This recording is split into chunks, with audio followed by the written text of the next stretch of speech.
જેમ તમને કોઈ હાથમાં પેંડો આપે તમે સ્વીકાર કરો, પણ જરૂરી નથી કે તમે ખાઓ, કોઈને આપી પણ દો, ફેંકી પણ દો, મૂકી પણ દો. સ્વીકારમાં બધી સંભાવના થાય, પણ એ જ પેંડો મુખમાં મૂકી દીધો તો એ તમારા અંગરૂપ બની ગયો કે નહીં? આને કહેવાય અંગીકાર. અંગરૂપ થઈ જવું, તદરૂપ થઈ જવું. અને જ્યારે યમુનાજીમાં ગોપીજનો પધાર્યા એટલે વ્રજાંગના બન્યા. હવે એમને રાસનો અધિકાર. તો યમુનાજીની ચોથી સિદ્ધિ બતાવતા કહ્યું, ત્રીજી સિદ્ધિ ભગવદ લીલાનો અનુભવ યમુનાજી કરાવે, એ સ્વયં ભગવદ લીલામાં પ્રવેશ કરાવે. હેત કરી દેત શ્રી યમને વાસ કુંજે ઓર રૂપ દેત આપ જૈસી. 41 પદમાં તો ઘણી ચર્ચા કરી શકાય કે યમુનાજી કેવી કૃપા ભક્તો ઉપર કરે છે. આમ ત્રીજી સિદ્ધિ ભગવદ લીલાનો અનુભવ. ચોથી સિદ્ધિ યમુનાજીની છે સંયોગાત્મક 4 સિદ્ધિમાં. ચોથી સિદ્ધિ બતાવતા કહ્યું, સર્વાત્મ ભાવની સિદ્ધિ યમુનાજી કરાવે. ઠાકોરજીમાં સર્વાત્મ ભાવ સિદ્ધ થાય. સર્વાત્મ ભાવ એટલે મર્યાદા માર્ગી સર્વાત્મ ભાવ અને પુષ્ટિ માર્ગી સર્વાત્મ ભાવ, આ બંનેમાં ફરક છે. મર્યાદા માર્ગી સર્વાત્મ ભાવ એટલે સર્વમાં આત્મભાવ થવો, એક જ આત્મા સર્વમાં વ્યાપ્ત છે એ અનુભવ થવો, એ મર્યાદા માર્ગી સર્વાત્મ ભાવ છે કે દરેકમાં એક આત્મા દેખાવે. પણ પુષ્ટિ માર્ગી સર્વાત્મ ભાવ એટલે સર્વ ભાવો આત્મા પરક, પરમાત્મા પરક થવા, એ પુષ્ટિ માર્ગી સર્વાત્મ ભાવ છે. સર્વદા સર્વભાવે ન ભજનીયો વ્રજાધિપ સસ્યાયમેવ ધર્મો હિ નાન્યક્વાપી કદાચ. ઘણી ઘણી યમનાષ્ટકમાં અદ્ભુત ચર્ચાઓ સર્વાત્મ ભાવ આદિની આવી. અમે નાના હતા ને ત્યારે પ્રફુલ્લચંદ્ર શાસ્ત્રીજી, એમના દીકરા કદાચ અહીંયા બેઠા છે, એમની પાસે આ યમનાષ્ટકનું અધ્યયન કર્યું હતું ટીકામાં. એક ટીકાઓ બહુ સુંદર રીતે એમણે ચર્ચા કરી. તો સર્વાત્મ ભાવની સિદ્ધિ શ્રી યમુનાજીની કૃપાથી થાય કે સર્વ ભાવો પ્રભુ પરક થઈ જાય. તો આ 4 સંયોગાત્મક સિદ્ધિઓ છે અને 4 વિપ્રયોગાત્મક સિદ્ધિની ચર્ચા કરી. જેમ વિરહ અવસ્થામાં ભગવદ આવેશવાળા દેહની પ્રાપ્તિ યમુનાજી કરાવે, દિવ્ય ચક્ષુ આપે જેથી અંતરાત્મામાં જ સર્વ ભગવદ લીલાઓના દર્શન થવા લાગે આ વિરહ અવસ્થામાં. ત્રીજું કહ્યું, પ્રભુના ભાવાત્મક સ્વરૂપ વડે ભાવાત્મક રસાનુભવ શ્રી યમુનાજીની કૃપાથી થાય. અને 8મી સિદ્ધિ વિરહાત્મક કહી, વિરહ થતા સર્વત્ર ભગવત દર્શન થવા લાગે. આમ 8 સિદ્ધિ શ્રી યમુનાજી આપે છે. તો એવા શ્રી યમુનાજીને હું નમન કરું છું. નમામિ યમુનામહં સકલ સિદ્ધિ હેતુમ મુદા મુરારી પદ પંકજ સ્ફુરદ મંદ રેણુત્કટા. શ્રી યમુનાજી કેવા છે? અમંદ રેણુ ઉત્કટામ. યમુનાજીમાં કેવલ જલ જ નથી, પણ જલ કરતા પણ રજ અધિક છે. યમુનાજીની સ્તુતિમાં આપણે ગાઈએ છીએ ને, શ્રી કૃષ્ણના ચરણારવિંદની રજ થકી શોભીરયા સિદ્ધિ અલૌકિક આપનારા વંદુ શ્રી યમુનાજી. શ્રી ઠાકોરજીના ચરણની રજ જ્યાં જલ કરતા પણ અધિક છે, સ્ફુરદ અમંદ રેણુ ઉત્કટામ. અને એટલા માટે યમુનાજી કેવલ યમુના જલમાં જ નથી, પણ યમુનાજીના તટમાં રહેલી રજમાં પણ યમુનાજી છે. અને પ્રાચીન કાળમાં વાર્તા સાહિત્યમાં તમે જુઓ તો ક્યાંય યમુનાજીના જલના લોટીજી પધરાવ્યા હોય સેવામાં, એવો જલની ઉલ્લેખ નથી મળતો. પ્રાય ગુસાઈજી જેને પણ પધરાયા એમને યમુનાજીના તટની રજ સેવામાં પધરાવ્યા. એ રજમાં પણ શ્રી યમુનાજી પ્રગટ રૂપે બિરાજમાન છે. એ રજની પણ ઘણી મહત્તા આપણે ત્યાં કહી છે, હમણાં એનો વિસ્તારનો સમય નથી. તો ત્યાં કહ્યું, રેણુ ઉત્કટામ તટસ્થ નવકાનન પ્રકટ મોદ પુષ્પાંબુના. તટમાં ઉગેલા નવકાનન નવીન વનો અને એમાં ઉગેલા વૃક્ષો અને એમાંથી જ્યારે પુષ્પો ખરતા હોય ત્યારે યમુનાજીનું પૂજન કરતા હોય એવું દ્રશ્ય લાગે. કહ્યું, સુરાસુર સુપૂજિત સ્મરપિતુ શ્રીયમ બિભ્રતિમ. સુર અને અસુર દ્વારા પૂજિત છો. ટીકામાં આચાર્ય કહ્યું કે સુર કોણ ને અસુર કોણ? 2 પ્રકારના ગોપીજનો વ્રજમાં છે. એક માન ભાવવાળા ગોપીજનો અને બીજા છે દૈન્ય ભાવવાળા ગોપીજનો. અન્ય પૂર્વા અનન્ય પૂર્વા બંને પ્રકારના ગોપીજનો છે વ્રજમાં. તો અહીંયા આચાર્યો સુર અને અસુર એની વ્યાખ્યા એમ નથી કહેતા કે દેવતાઓ ને અસુરો. ટીકામાં આચાર્યો કહે છે સુર ભાવ છે અને અસુર ભાવ છે. તો સુર ભાવ વાળા ગોપીજનો અને અસુર ભાવવાળા. તો દૈન્ય ભાવવાળા ગોપીજનો છે એ સુર, અને જે માન ભાવવાળા ગોપીજનો છે એ અસુર. તો બે ભાવવાળા ગોપીજન, અને એના દ્વારા શ્રી યમુનાજી પૂજિત છે. શ્રી ઠાકોરજી કેવા છે? શ્રીયમ બિભ્રતિમ સ્મરપિતુ શ્રીયમ બિભ્રતિમ. ઠાકોરજીની યમુનાજીની શોભા કેવી છે? તો કે સ્મર પિતુ. સ્મર એટલે કામ, કામદેવ. જેમ એવી કથા પ્રાચીન પુરાણોમાં કહેવામાં આવે ને કે જ્યારે મહાદેવજીને મોહિત કરવા માટે કામદેવ ગયો અને મહાદેવજીએ ત્રીજું લોચન ખોલ્યું અને ભસ્મ થઈ ગયો કામદેવ, અને એની પત્ની રડતી રડતી રતી આવી કહેવા લાગી કે મારા પતિ મને ક્યારે મળે? તો જબ જદુવંશ કૃષ્ણ અવતારા કૃષ્ણ તનય હોહી પતિ તોરા, કે જ્યારે કૃષ્ણ અવતાર થશે ત્યારે એના પુત્ર રૂપે તારા પતિ તને મળશે. તો આમ ભગવાનના પુત્ર એ પ્રદ્યુમ્નજી એ સાક્ષાત અલૌકિક કામદેવનું સ્વરૂપ છે. અને આમ વર્ણન કરતા યમુનાજીની શોભાને બતાવતા કહ્યું કે યમુનાજીની શોભા કેવી છે? સ્મર એટલે કામદેવ, એના પિતુ એટલે એના પિતા કોણ? તો કે શ્રી કૃષ્ણ. અને શ્રીયમ બિભ્રતિમ, શ્રી કૃષ્ણની શોભાને ધારણ કરનારા એવા શ્રી યમુનાજી. એમ કહેતા આગળ ગાન કરતા શ્રી મહાપ્રભુજી આજ્ઞા કરે.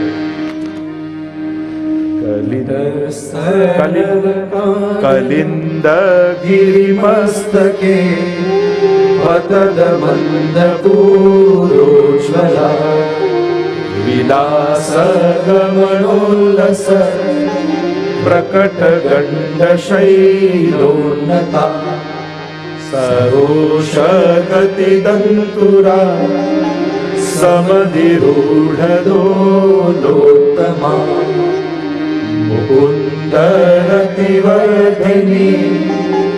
જયતિ પદ્મબંધો સુતા.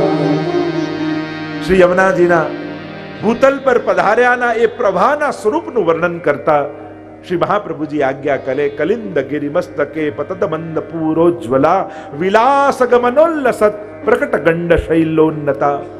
કલિંદ ગિરિમસ્તકે, કલિંદ પર્વતના મસ્તક પરથી પડતા. કારણ કે યમુનાજીનું પ્રાગટ્ય એક તો ઠાકોરજીના હૃદય પ્રદેશમાંથી છે અને બીજું સૂર્યમાંથી પ્રાગટ્ય માનવામાં આવ્યું. એક આધિદૈવિક સ્વરૂપનું પ્રાગટ્ય, એ ભૌતિક સ્વરૂપનું પ્રાગટ્ય.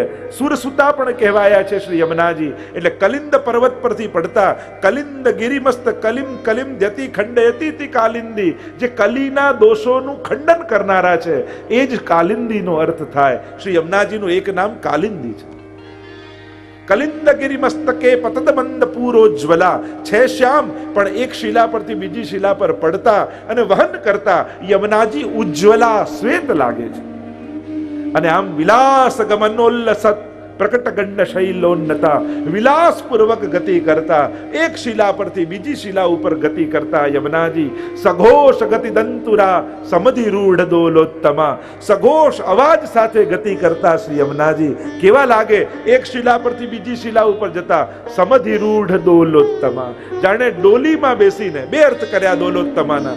એક દોલનો અર્થ થાય ઝૂલો. આપણે દોલ ઉત્સવ કરીએ છીએ ને, હોલીના બીજા દિવસે ડોલ ઉત્સવ થાય એટલે ઝૂલો કહેવાય દોલ એટલે સંસ્કૃતમાં. તો જાણે ઝૂલા પર બિરાજીને યમુનાજી ઝૂલતા ન હોય એવું લાગે, જાણે એક શિલા પરથી બીજી શિલા પર ગતિ કરતા હોય ત્યારે. અથવા બીજો એક અર્થ કર્યો દોલોત્તમાનો. દોલ એટલે ડોલી. માનો નવ દુલ્હની આઈ ગવને, 41 પદમાં કહ્યું ને કે યમુનાજી પધારતા હોય કલિંદ પર્વત પરથી તો એટલા વેગમાં પધારતા હોય, પણ જ્યારે વ્રજમાં આવે ને પછી શાંત થઈ જાય. જેમ પ્રભુને મળવાની ઉત્કંઠા, જેમ નવવધુને એના પતિને મળવાની જે ઉત્કંઠા હોય અને ડોલીમાં બેસીને જતી હોય અને એને મનની જે ગતિ હોય એ ગતિ યમુનાજીમાં દેખાય, પણ પછી વ્રજમાં આવી જાય પછી શાંત થઈ જાય. પોતાના પતિને ત્યાં આવી ગયા પછી શાંત થઈ ગયા. તો માનો એમ લાગે નવ દુલ્હની આઈ ગવને, જેમ નવોઢા અને એનું આણું થતું હોય અને પતિને મળવાની જે ઉત્કંઠા એના મનમાં હોય એવા શ્રી યમુનાજીની ગતિ લાગે, જાણે ડોલીમાં બેસીને વ્રજ તરફ પધારી રહ્યા છે. એવા શ્રી યમુનાજી કેવા છે? મુકુંદ રતિ વર્ધિની, મુક્તિને પણ મુક્તિ આપે એ મુકુંદ, અને એમાં પ્રેમ પ્રગટાવનારા કોઈ હોય તો એ યમુનાજી છે. મુકુંદ રતિ વર્ધિની એવા શ્રી યમુનાજી. જયતિ પદ્મ બંધો સુતા, આપનો જય હો, આપ કેવા છો? પદ્મ બંધો સુતા. પદ્મ એટલે કમળ, અને કમળનો બંધુ કોણ? તો કે સૂર્ય. સૂર્ય ઉગે તો કમળ ખીલે. અને આ પદ્મ બંધુ એટલે સૂર્ય, અને સુતા એટલે પુત્રી. હે સૂર્ય પુત્રી, આપનો જય હો. એમ કહેતા શ્રી મહાપ્રભુજી આગળ ગાન કરતા કહે, ભુવન પાવની મધિગતામરે કસ્વની પ્રિયા વિનિલ સેવિતા શુકમયુર હંસાદિભિ તરંગ ભુજ કંકણ પ્રકટ મુક્તિકા વાલુકા નિતંબ તટ સુંદરી નમત કૃષ્ણ તુર્ય પ્રિયા. ભુવમ ભુવન પાવની, અનેક 14 લોકને પાવન કરનારા શ્રી યમુનાજી ભુવમ ભુવન પાવની અધિગતામ અનેકસ્વની ભૂતલ પર પધાર્યા છે. પ્રિયા ભિરિવ સેવિતામ શુકમયુર હંસાદિભી. શુકમયુર અને હંસ કઈ રીતે સેવાયેલા? જાણે પ્રિયાની જેમ સેવાયેલા છે. ત્રણેય પ્રકારની સેવા બતાવી, કાયી, વાચિક અને માનસિક. શુક એ વાચિક સેવા છે, મધુર બોલે, અને એટલા માટે વાચિક સેવાનો દ્યોતક છે. મયુર પાંખો ફેલાવી, પીછા ફેલાવીને નૃત્ય કરે, એ કાયિક સેવા છે. અને હંસ એ આ ધ્યાન મગ્ન થઈ અને ચિંતન કરતો હોય, એ માનસી સેવા છે. આમ ત્રણેય પ્રકારની સેવાનું સૂચન અહીંયા કર્યું. શુકમયુર હંસાદિભી, એના દ્વારા પ્રિયાની જેમ સેવાયેલા આપ છો. તરંગ ભુજકંકણ પ્રકટ મુક્તિકા વાલુકા, અને જે તરંગો છે એ બીજું કાંઈ નહીં, મહાપ્રભુજી કે યમુનાજીની ભુજાઓ છે, અને એમાં ચળકતા રજકણો એ બીજું કાંઈ નહીં, એ ભુજામાં પહેરેલા યમુનાજીએ જે કંકણો છે એના મુક્તિકા, પ્રકટ મુક્તિકા વાલુકા, જાણે એના મોતીઓ ચળકી રહ્યા છે એવા દર્શન મહાપ્રભુજીને થાય છે. નિતંબ તટ સુંદરી નમત કૃષ્ણ તુર્ય પ્રિયામ. આપના જે ઘાટ છે, આપના જે તટ છે, એ આપનો કટી પ્રદેશ છે, અને તટસુંદ નમત કૃષ્ણ તુર્ય પ્રિયામ. આમ શ્રી યમુનાજી કેવા છે કે ઠાકોરજીના ચતુર્થ પ્રિયાને નમન કરો. એમ કહેતા મહાપ્રભુજી આગળ ગાન કરતા કહે, અનંત ગુણ ભૂષિતે શિવ વિરંચિતે વસ્તુતે ઘના ઘન નિભે સદા ધ્રુવ પરાશરા ભેષ્મદે વિશુદ્ધ મથુરા તટે સકલ ગોપ ગોપીવૃતે કૃપા જલધિ સંશ્રિતે મમ મન સુખમ ભાવયે. 6 ગુણ જે ઠાકોરજીમાં બિરાજમાન છે, 6 ગુણ જે મહાપ્રભુજીમાં બિરાજમાન છે, એ જ ઐશ્વર્ય, વીર્ય, શ્રી જ્ઞાન, વૈરાગ્ય એ યમુનાજીમાં પણ બિરાજમાન છે. એમ ટીકામાં અહીંયા આચાર્યો સમજાવે છે. યમુનાજીમાં આ 6 ગુણ બિરાજમાન છે, અને એના લક્ષણો અહીંયા બતાવ્યા. અનંત ગુણ ભૂષિતે, આ ઐશ્વર્ય ગુણ છે. આપ અનેક ગુણોથી ભૂષિત છો. શેષ સહસ્ત્ર મુખ નિષદિન ગાવત તોહુ પાર ન પાવત તાહી પાવો. એવા શ્રી યમુનાજી છે, અનેક ગુણોથી સુશોભિત. થોડા ગુણ હોય તો એક જીવાથી ગવાય, પણ આ તો ગુણ જ એટલા છે કે સહસ્ત્ર રસના ક્યો ન દઈ વિધાતા. મને હજારો જીવા કેમ ના આપી જેથી હું યમુનાજીના ગુણગાન કરી શકું. 41 પદમાં તો ઘણું ગાયું છે. અનંત ગુણોથી ભૂષિત શિવ વિરંચિતે વસ્તુતે. શિવજી અને બ્રહ્માજી દ્વારા સ્તુતિ ગવાયેલી આપની છે. ઘના ઘન નિભે સદા, એક જે વરસવા વાળા વાદળ હોય એવી શોભાને આપ ધારણ કરનારા છો. ધ્રુવ પરાશરા અભિષ્ટ દે, ધ્રુવજી અને પરાશરને અભિષ્ટ ફળ આપનારા આપ છો. આપણે એમ માનીએ કે ધ્રુવજીએ તપ કર્યું ને એમને ભગવાન મળી ગયા. મહાપ્રભુજી કે તપ તો ઘણા કરે છે, ક્યાં બધાને પ્રભુ મળે છે? આ તો તપ કર્યું એ તો ઠીક, પણ નિત્ય યમુનાજીના પાન કર્યા ને એટલે ઠાકોરજીએ વહેલી કૃપા ધ્રુવજી પર કરી. ધ્રુવજીને અભિષ્ટ ફળ શ્રી યમુનાજીની કૃપાથી મળ્યું છે. પરાશર મુનિ એટલે વ્યાસજીના પિતા. સાયંકાલનો સમય હતો, મત્સ્ય ગંધા ન કરવાનું કૃત્ય થયું તો કોઈ અસુર પેદા થવો જોઈએ, પણ એની જગ્યાએ ભગવાનના જ્ઞાન અવતાર એવા વ્યાસજી પ્રગટ થયા. આ યમુનાજીનો કાંઠો હતો એટલા માટે પરાશર ઉપર કૃપા થઈ, અને અસુરની જગ્યાએ ભગવાનના જ્ઞાન અવતાર એવા વ્યાસજીની પુત્ર રૂપે પરાશરને પ્રાપ્તિ થઈ. આ યમુનાજીની કૃપાને કારણે. એમ ધ્રુવજી અને પરાશર મુનિને અભિષ્ટ ફળ આપનારા શ્રી યમુનાજી છે.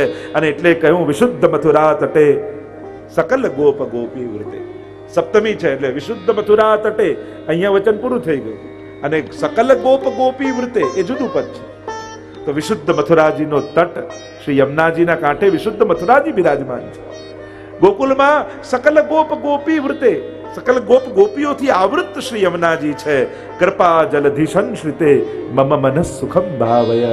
કૃપા જલધિ, કૃપા સાગરને જે જઈને મળે છે એવા યમુનાજી મારા મનને સુખ થાય એમ કરો, એવા શ્રી યમુનાજીને વિનંતી કરી છે. અને આ પંક્તિ તો બહુ પ્રસિદ્ધ, કિશોરી બાઈએ આ અડધો શ્લોક ગાઈને પણ યમુનાજીની કૃપાની પ્રાપ્તિ કરી લીધી હતી.